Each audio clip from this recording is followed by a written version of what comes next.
itu menggoda. Dosa itu menggoda. Dan dosa itu membawa engkau kepada maut.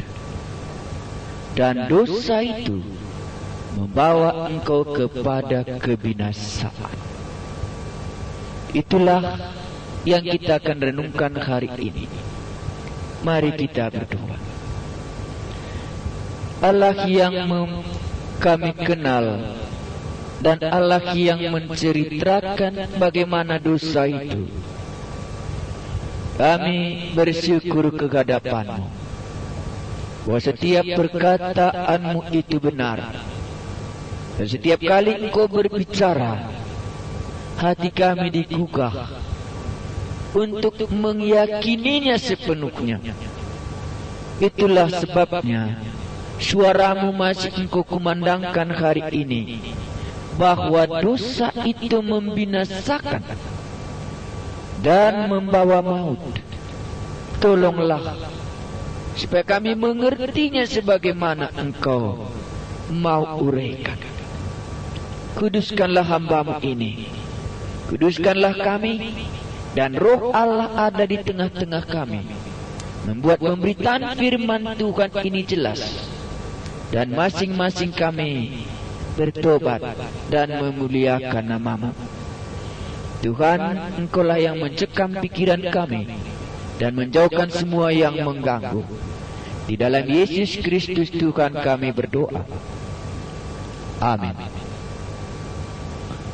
Kalau kemarin tema kita, bagaimanakah sikap orang di bumi?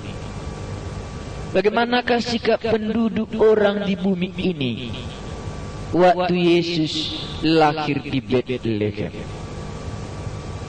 Kita sudah melihat sikap orang Majus dengan tulus mencari dan menyembah Dia. Kita sudah melihat sikap ahli-ahli Taurat dan orang-orang beragama yang beribadah di Yerusalem. Mereka hanya tahu Yesus lahir di Bethlehem dari pengetahuan, tetapi mereka tidak pergi ke sana. Jadi pengetahuan mereka tentang Yesus tidak membawa mereka menyembah Dia. Dan bagaimana sikap Raja Herodes? Sikap Raja Herodes manis di mulut, tapi lain di hati. Hari ini kita masih meneruskan sikap Raja Herodes. Matius pasal 2 ayat yang ke-13. Setelah orang-orang Majus itu berangkat, nampaklah malaikat Tuhan kepada Yusuf dalam mimpi dan berkata, "Bangunlah, ambillah anak itu serta ibunya, larilah ke Mesir dan tinggallah di sana sampai aku berfirman kepadamu. Karena Herodes akan mencari anak itu untuk membunuh dia." Maka Yusuf pun bangunlah. Diambilnya anak itu serta ibunya malam itu juga, lalu menyingkir ke Mesir dan tinggal di sana hingga Herodes mati. Hal itu terjadi supaya genaplah yang difirmankan Tuhan oleh Nabi, "Dari Mesir kupanggil anakku." Ketika Herodes tahu bahwa ia telah diperdayakan oleh orang-orang Majus itu, ia sangat marah. Lalu ia menyuruh membunuh semua anak di Bethlehem dan sekitarnya, yaitu anak-anak yang berumur 2 tahun ke bawah, sesuai dengan waktu yang dapat diketahuinya dari orang-orang Majus itu. Dengan demikian genaplah firman yang disampaikan oleh Nabi Yeremia. Terdengarlah suara di Rama, tangis dan ratap yang amat sedih. Rahel menangis anak-anaknya, dan dia tidak mau dihibur, sebab mereka tidak ada lagi. Setelah Herodes mati, nampaklah malaikat Tuhan kepada Yusuf dalam mimpi di Mesir, katanya, bangunlah, ambillah anak itu serta ibunya dan berangkatlah ke tanah Israel, karena mereka yang hendak membunuh anak itu sudah mati. Lalu Yusuf pun bangunlah, diambilnya anak itu serta ibunya dan pergi ke tanah Israel. Tetapi setelah didengarnya bahwa Archelaus menjadi raja di Judea, menggantikan Herodes ayahnya, ia takut ke sana. Karena dinasihati dalam mimpi, pergilah Yusuf ke daerah Galilea. Setibanya di sana, ia pun tinggal di sebuah kota yang bernama Nazaret. Hal itu terjadi supaya genaplah firman yang disampaikan oleh nabi-nabi, bahwa ia akan disebut orang Nazaret. Saya masih mau melihat, kenapakah menurut saudara Herodes mau membunuh anak itu? Sejauh yang saya selidiki, tidak saya temukan. Kenapakah Raja Herodes begitu bengis terhadap anak yang lahir itu? Kenapakah Raja Herodes begitu bengis dan bahkan mau membunuh Yesus yang baru lahir itu? Tidak jelas alasannya. Makanya yang mungkin benar, sebagaimana Tuhan Yesus katakan di dalam Injil Yohanes, mereka membenci aku tanpa alasan. Itulah kemungkinannya yang paling tepat tafsirannya. Herodes benci kepada Yesus karena tanpa alasan. Tanpa alasan. Kalaupun boleh dikatakan sudah lahir Yesus raja, apakah langsung Herodes berpikir nanti dia menjadi raja kalau dia baru lahir? Jadi saya kira tafsiran yang lebih tepat, kenapa Raja Herodes itu begitu benci terhadap Yesus yang baru lahir di Bethlehem itu, yang jelas bagi kita ialah tidak ada alasannya dia benci. Tidak ada alasannya. Sampai hari ini pun Anda boleh seperti Raja Herodes. Tidak ada alasannya kenapa Anda benci kepada seseorang. Tidak ada alasan. Kalaupun orang Majus itu umpamanya datang menyembah anak yang baru lahir itu, datang menyembah dia dan mempersembahkan mur, kemenyan dan emas, kalau memang tidaknya mengganggu kerajaan Raja Herodes, kenapa dia benci? Awas saudaraku, mungkin ada kebencian di dalam hatimu terhadap orang lain tanpa alasan. Tidak ada alasannya Anda benci. Engkau sudah hidup seperti Raja Herodes. Sekarang kita lihat, kemarahan dan kebencian tanpa alasan itu membawa maut bagi orang lain. Adakah engkau benci kepada seseorang tanpa alasan? Kemungkinan mereka dapat rezeki. Kalau mereka dapat rezeki, kenapa engkau benci? Kalau dia tidaknya mengganggu hidupmu. Kalau mereka itu umpamanya menceritakan Yesus, kenapa engkau benci kepadanya kalau dia bukan mengganggu hidupmu? Raja Herodes benci Sejauh firman Tuhan jelaskan, karena tidak ada alasannya. Tidak ada alasannya. Tidak dikatakan di sini Raja Herodes sudah digulingkan dan Yesus menjadi raja. Tidak, tidak dikasih tahu itu. Yesus pun baru lahir, kemungkinan umurnya baru 2 tahun. Apa yang bisa dibuat oleh orang yang berumur 2 tahun? Tapi dalam Raja Herodes ada niat yang jahat, ada kebencian yang dalam, tanpa alasan. Maka berani saya katakan di dalam nama Tuhan Yesus, mungkin engkau pun benci terhadap seseorang, tidak ada alasannya. Coba selidiki.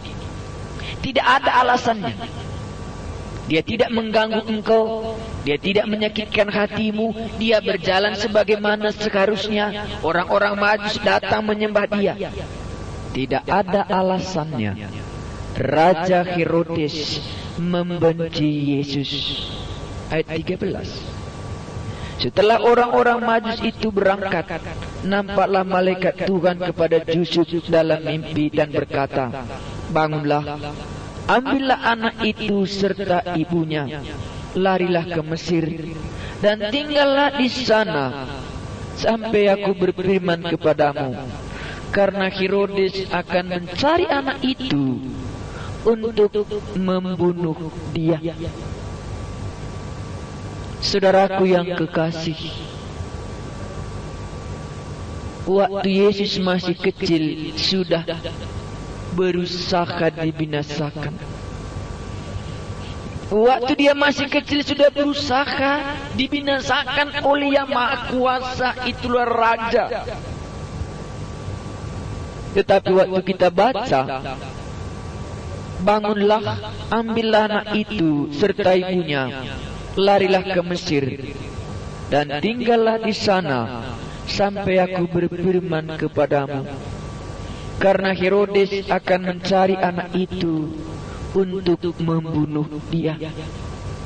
Saya tidak tahu bagaimana perasaan Yusuf dan Maria kalau seorang raja yang mencari anak yang baru lahir.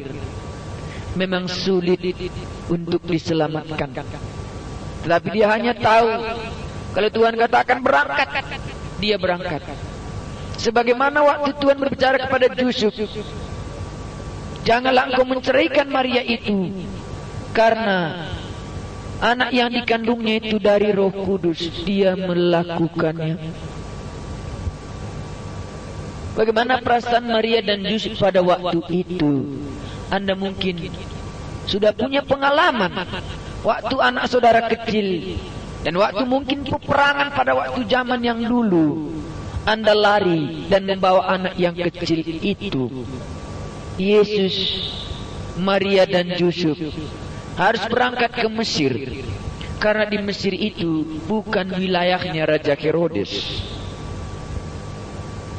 Maka Yusuf pun bangunlah, diambilnyalah anak itu serta ibunya malam itu juga. Lalu mereka menyingkir ke Mesir dan tinggal di sana hingga Herodes mati. Apa yang kita dengar? Yang kita dengar bahwa ditunggu masanya sampai Herodes mati, barulah mereka kembali ke tanah Israel. Itu yang diceritakan di sini. Berapa lama mereka di Mesir? Sampai mati Raja Herodes. Berarti kita langsung mengerti bahwa di dalam semua kejahatan itu sekalipun, Allah tahu menyelamatkan Yesus. Allah tahu menyelamatkan yang kecil ini, sampai nanti Raja Herodes yang mau membunuh dia sudah mati. Ayat 16. Ketika Herodes tahu bahwa ia telah diperdayakan oleh orang-orang Majus itu, ia sangat marah Lalu ia menyuruh membunuh semua anak di Bethlehem dan sekitarnya, yaitu anak-anak yang berumur 2 tahun ke bawah, sesuai dengan waktu yang dapat diketahuinya dari orang-orang Majus itu. Kebenciannya kepada Yesus tidak berakhir di sini. Waktu dia tahu dikatakan di sini sudah diperdayakan oleh orang-orang Majus itu, ia sangat marah. Dosa itu membawa maut. Dosa itu membawa maut. Dia sangat marah. Kenapa? Karena dia sudah diperdayakan oleh orang Majus. Kenapa dia langsung tahu menurut saudara? Kenapakah dia langsung tahu bahwa dia sudah diperdayakan oleh orang Majus? Kan boleh dia berpikir, mungkin orang Majus itu belum pulang. Mungkin orang Majus itu belum pulang. Kita tunggu saja. Tetapi dia tidak berpendapat demikian. Sesudah lama waktunya, dia langsung berkata, orang Majus itu sudah memperdayakan aku. Kenapa? Karena dia pun waktu orang Majus itu datang kepadanya, dia memperdayakan orang Majus itu. Itulah sebabnya makanya dia tahu bahwa dia sudah diperdayakan orang Majus. Sekarang sudah terbalik, saudaraku yang kekasih. Tadi Raja Herodes mau memperdayakan orang Majus dengan diam-diam berkata, "Selidikilah anak itu dan kembalilah kemari dan beritahukan supaya aku juga datang menyembah dia." Kalau orang yang biasa menipu orang lain, kalau orang yang biasa memperdayakan orang lain, hari ini Tuhan berkata kepada kita, engkau lihat itu Raja Herodes? Bukankah dia juga akan diperdayakan oleh orang Majus itu? Bukankah rahasiamu yang tersembunyi itu dapat diketahui oleh Allah? Makanya Raja Herodes langsung tahu bahwa dia sudah diperdayakan orang Majus. Karena di dalam hatinya tetap ada tipu muslihat untuk menipu orang lain. Maka orang yang hidup di atas bumi ini seperti Raja Herodes, engkau hidup di dalam ketakutan. Engkau sangat takut diperdayakan oleh orang lain, karena engkau sudah biasa memperdayakan orang lain. Dengan demikian, Raja Herodes memuncak kemarahannya. Dan sudah dia memuncak kemarahannya, dia mulai berusaha.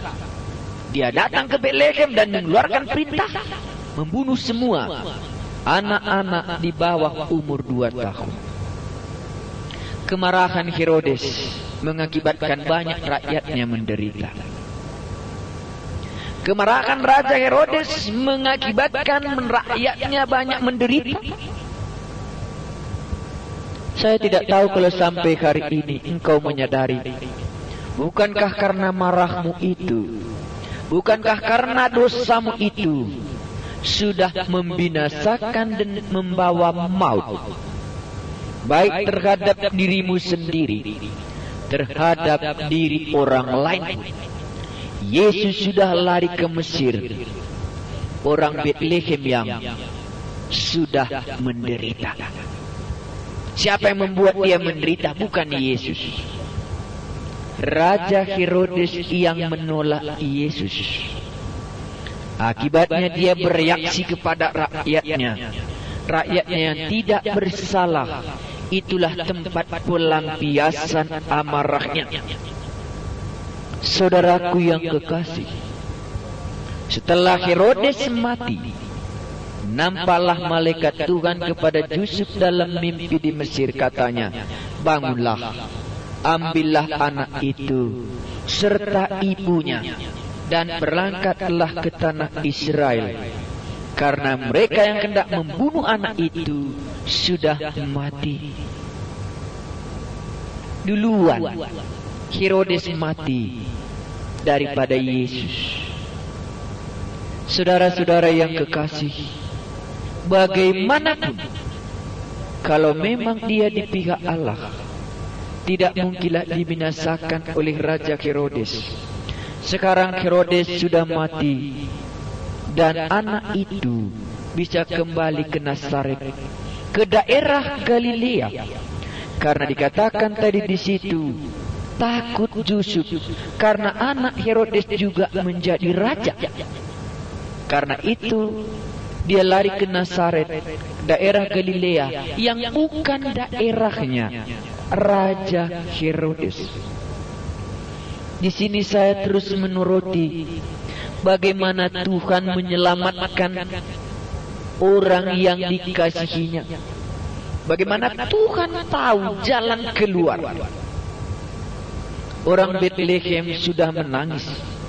Ibu-ibu dikatakan di sana tidak dapat dihiburkan.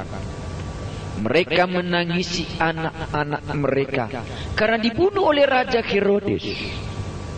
Dia mau mencari Yesus, tapi Yesus sudah lari ke Mesir. Dan sesudah Raja Herodes mati, Yesus kembali ke daerah Galilea. Itulah daerah Nazaret. Di sanalah dia akan tinggal, dan di sanalah dia akan memulai pekerjaan. Sebagaimana dia datang dari surga mengunjungi bumi. Tetapi ada perkataan yang penting jangan kita lupakan. Hal itu terjadi supaya genaplah yang difirmankan Tuhan oleh Nabi, dari Mesir ku panggil anakku. Dengan demikian genaplah firman yang disampaikan oleh Nabi Yeremia. Terdengarlah suara di Rama tangis dan ratap yang amat sedih. Rahel menangis anak-anaknya, dan ia tidak mau dihiburkan sebab mereka tidak ada lagi. Apa? Supaya genap.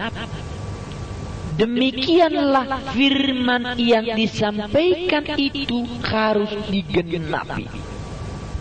Demikian juga tadi, demikianlah supaya genaplah firman yang disampaikan oleh Nabi, bahwa ia akan disebut orang Nazaret. Supaya digenapi semua apa yang dilaksanakan oleh Allah. Berarti hidup di bumi ini salah satu ialah menggenapi semua firman Tuhan. Sadar atau tidak sadar, sebagaimana Raja Herodes sudah menggenapi bahwa Yesus harus lari ke Mesir. Bagaimana Nabi Yeremia harus digenapi apa dikatakannya, bahwa orang-orang di Bethlehem harus menangis. Dan bagaimana firman Tuhan harus digenapi, bahwa Yesus disebut orang Nazaret. Memang pernah ini dikatakan oleh Tuhan Yesus, anak manusia bagaimanapun harusnya mati. Anak manusia bagaimanapun harus menggenapi firman Tuhan.